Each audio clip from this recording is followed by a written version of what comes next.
You see, a lot of men hear be yourself, and instead of using it as a foundation, they turn it into a shield, a way to avoid discomfort, avoid growth, a way to avoid confronting the fact that something about how they show up is not working. And here's how it plays out.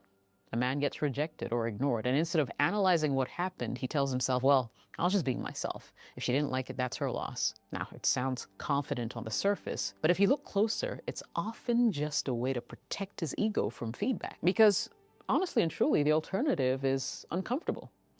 The alternative is asking, what about my behavior, my energy, or my communication made her lose interest? Most men don't want to sit with that question, so they skip it naturally. And with it, they also skip the opportunity to improve. So let me be clear about something. There's a difference between self-acceptance and self-stagnation. Self-acceptance says, I know who I am and I'm willing to grow where I'm weak. Self-stagnation says, this is just who I am and I'm not changing for anyone.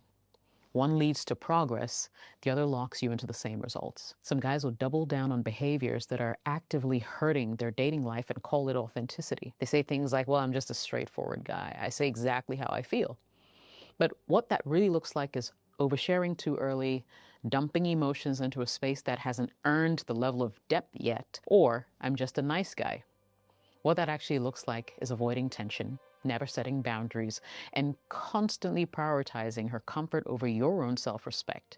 Or, I don't play games, which sounds good, but in practice means that you reveal everything up front, remove all mystery, and eliminate the very tension that creates attraction when it comes to women.